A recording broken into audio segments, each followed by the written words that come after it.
L'Ajuntament de Tortosa i la Generalitat de Catalunya estudien una alternativa per resoldre l'accés a la catedral amb una solució integrada a la futura plaça.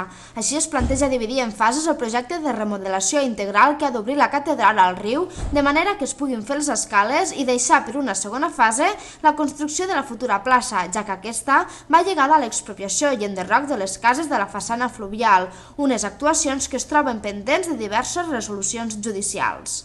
Es tracta d'una decisió que ha acordat el Consell Local de Patrimoni, que també ha abordat l'ampliació de l'arxiu històric en un nou edifici al polígon Baix Ebre i les bases del futur pla director de les muralles de Tortosa. L'alcalde de Tortosa, Ferran Vela, ha explicat que la resolució dels recursos que es van presentar a la sentència sobre l'enderroc de les cases del davant de la catedral s'està allargant i que s'ha volgut buscar una alternativa que s'integri al projecte i sigui el més definitiva possible. Així, Vela ha detallat que l'objectiu és dividir el projecte de la nova plaça en fases de manera que primer es pugui fer un nou accés a la catedral al marge de l'expropiació de les cases. Ara bé, l'alcalde ha remarcat que aquestes modificacions en el projecte encara s'han de redactar i a més caldrà fer les excavacions arqueològiques pertinents, les quals acabaran determinant el calendari d'obres. Vel, però, ha dit que durant l'any 2009 hi haurà una solució. La voluntat de l'Ajuntament quin seria? Fer una actuació en caràcter immediat, tenint en compte que primer s'han de fer les excavacions arqueològiques, que això també és important, que vagi encaminada a veurem com us ho expressaria, a poder dividir el projecte de la creació d'aquella plaça en fases i poder fer una actuació que donés accés a la catedral per carrer Creuera independentment de que es pogués finalitzar tot el procés d'expropiació i fer la segona fase. És a dir, seria fer una primera fase, en aquests termes, i enteneu com a tal, de poder fer unes escales o un accés, més que unes escales, un accés que reflexés ja una part de la futura plaça i una segona fase que ja s'acabaria, però que almenys la catedral pogués tindre accés pel carrer Creuera. En cap moment a l'Ajuntament se li ha passat pel cap de renunciar absolutament a res. L'Ajuntament no renuncia a res, i quan dic res vol dir enderrocar les cases i fer una plaça tal com està planificat. Les restes arqueològiques que es trobin es conservaran per fer-les visitables i integrar-les a l'exposició permanent de la catedral.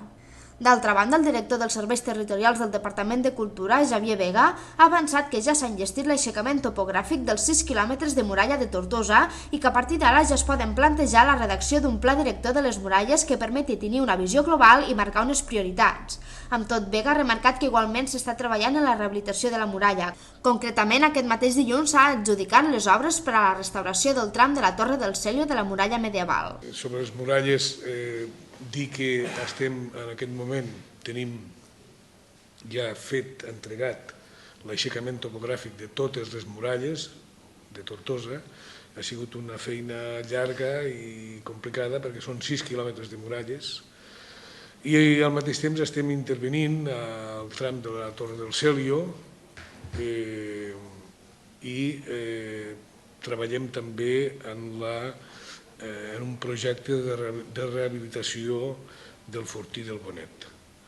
Tot això en la perspectiva que un cop tenim els elements necessaris, mínims, imprescindibles, ens podem plantejar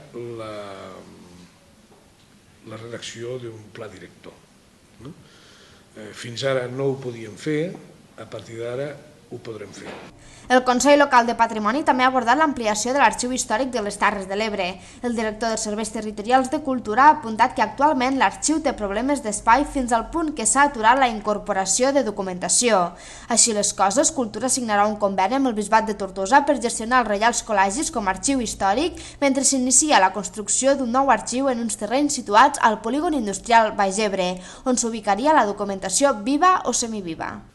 Amb un conveni que signarem aviat entre el Departament de Cultura i Mitjans de Comunicació i el Bisbat per a poder gestionar els Reials Col·legis com a arxiu històric, al mateix temps que endeguem el procés per a construir un dipòsit de documentació viva i semiviva a extramurs, a la zona probablement de Campredó. Per la seva banda, l'alcalde de Tortosa ha informat de l'acord que s'ha arribat amb la Subdirecció General d'Arxius per incorporar un arxiver a l'Ajuntament de Tortosa. Quant al nombre d'expedients que Tortosa ha presentat a la Comissió de Patrimoni de les Terres de l'Ebre, Vega ha detallat que en els primers 9 mesos del 2008 se n'han tramitat 107, el 93% dels quals han estat aprovats.